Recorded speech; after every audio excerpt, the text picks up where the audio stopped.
Bonjour et bienvenue dans cette nouvelle vidéo sur le chapitre de SES de Terminal, comment est structurée la société française actuelle.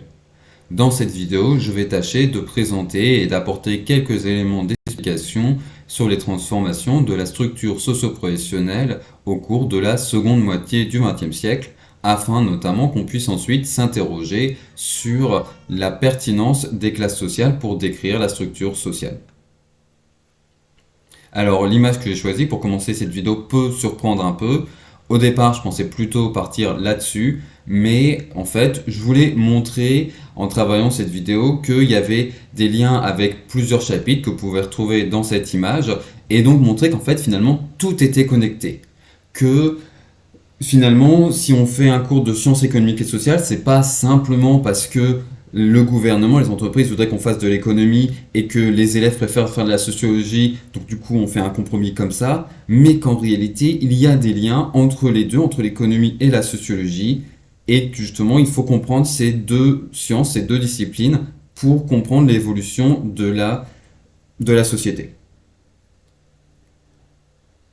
Première chose à expliquer, le mouvement de salarisation, c'est-à-dire l'augmentation de la part des emplois salariés qui se font donc dans le cadre d'un contrat de travail pour quelqu'un d'autre, au détriment des emplois indépendants où l'on travaille à son propre compte.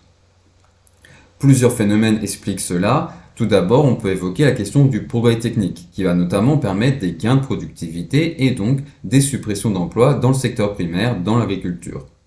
Or, phénomène de destruction créatrice, mis en avant par Joseph Schumpeter et vu dans le chapitre sur la croissance économique,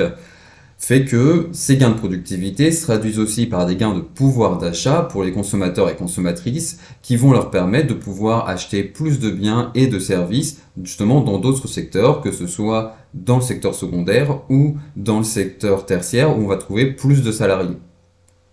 Autre phénomène, l'augmentation de la taille des entreprises et notamment dans le cas du commerce, la concurrence des grandes surfaces qui va provoquer du coup le déclin des petits commerces, des petits commerçants et commerçantes qui étaient une autre grande catégorie de travailleurs et travailleuses indépendantes qui donc vont disparaître au détriment des emplois, enfin au profit plutôt des emplois salariés. Deuxième chose à expliquer, le mouvement de tertiarisation, c'est-à-dire l'augmentation de la part des emplois du secteur tertiaire, c'est-à-dire le secteur des services, qu'ils soient marchands dans le cas d'entreprises privées ou non marchands dans le cas des administrations publiques, donc tout ce qui va être lié au commerce, au transport, à l'enseignement, à la santé, etc. Et donc forcément au détriment des emplois dans le secteur secondaire et dans le secteur primaire. Donc là, il y a un lien directement avec ce qu'on vient de voir, puisque clairement, le progrès technique va provoquer des gains de productivité et donc des disparitions d'emplois dans le secteur primaire, ce qu'on vient déjà de dire, mais aussi dans le secteur secondaire. Et à nouveau, dans le secteur secondaire, on pourrait ajouter aussi la question du commerce international et la concurrence avec les pays où la main-d'œuvre est moins chère, qui conduit plutôt les entreprises à délocaliser une partie de l'activité industrielle dans ces pays.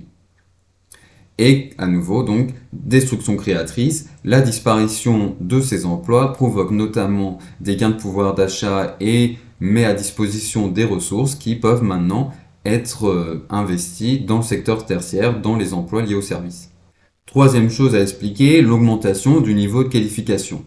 On retrouve à nouveau la question du progrès technique et de la destruction créatrice, puisqu'on a justement des emplois peu qualifiés qui sont détruits et remplacés par des machines, alors que du coup on va avoir un besoin pour des emplois plus qualifiés. Sur la question des inégalités que cela peut engendrer, je renvoie au chapitre sur la croissance économique où cela est traité de façon plus approfondie.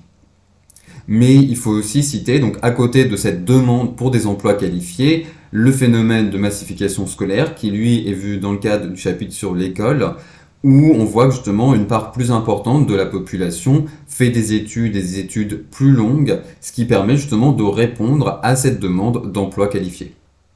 Enfin, quatrième et dernière chose à expliquer, la question de la féminisation, c'est-à-dire le fait que finalement une part plus importante de la population active est représentée par des femmes et si on le présente de façon différente, les femmes sont mieux insérées, mieux présentes sur le marché du travail.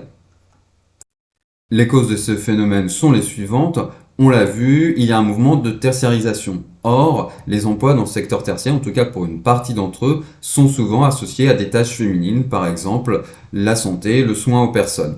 Du coup, l'essor des emplois du secteur tertiaire